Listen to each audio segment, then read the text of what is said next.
Hello, welcome to my channel and to my first ever YouTube video. My name is Ishwar Prakash and I am a Power Platform engineer living in the UK. As my job title suggests, I work with Power Platform a lot, and in my free time I like dabbling in physical computing and tinkering with electronic devices. Of late I've been thinking, why can't I bring it all together and see if I can't use Power Platform to control some of my experiments I have been doing with my Raspberry Pi, which by the way is my favorite tinkering tool and board. Since I do like to talk about such things a lot, I thought why not share my ideas through my YouTube channel, and so here I am. So what I've done is I've put together a series of videos where I explain my experiments with physical computing and how I made it interact with Power Platform tools. What I hope to do is to explain some of the theory behind a physical computing experiment and then explain how I then combine them with Power Platform tools like Power Automate and Canvas apps. The way I have structured the first series of videos is to first explain the main physical computing board I use in my daily experiments, which is the Raspberry Pi, and then in each of the subsequent videos I build an experiment, wire it up with Power Platform, and then keep adding more and more to it with each video. That should give us a nice set of complexities to have fun with. In the first series I hope to do 3 experiments. The first one will be to light up an LED using the Pi and the Canvas app, and then move on to adding a motor and making it spin. And the final one would be to add a sensor to measure the temperature of the room and display it on the Canvas app. Sounds good? So what I have done is I have put together a list of items which I think you should consider having with you when you are following my experiments as I do it. If you already have these, then you're all set. Otherwise, have a look at this list and see if you can get these from your local or online electronic store.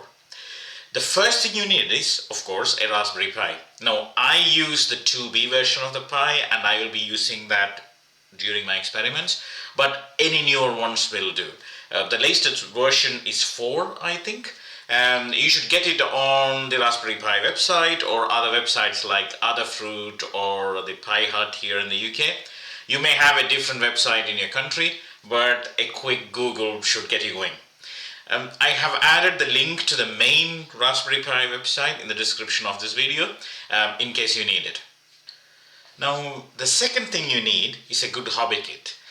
I have bought some Founders Kit before, which I found to be pretty useful.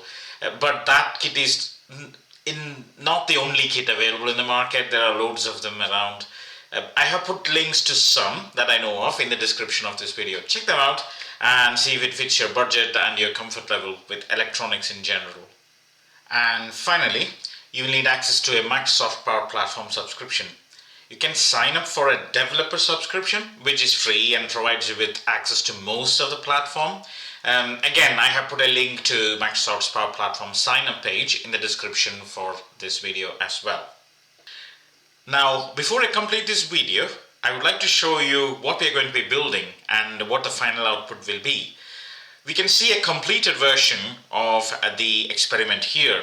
What we have here is the Pi, a circuit that I have designed to bring together an LED light, which you can see here, a motor with a fan fitted on it, and also a temperature sensor to read and to measure the temperature of the room.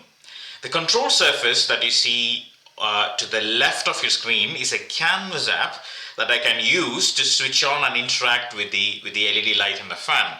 You can also see the temperature that the sensor has measured. Now let me play around with these switches and you can see what is going on. Let me switch on the light now and also the fan. You can see the fan spinning. Maybe you can hear it. You can also see that the app is reading the temperature of the room using the sensor as well. Now let me switch off the light and the fan and see if I can change the temperature reading by holding the sensor in my hand. It takes about 5 seconds for the app to do a new reading. As you can see that the temperature is slowly increasing. But if I let go of the sensor now, you can see the temperature naturally comes down as well. So that's it from me for this time. I'll see you next time and start doing some cool experiments. Cheers.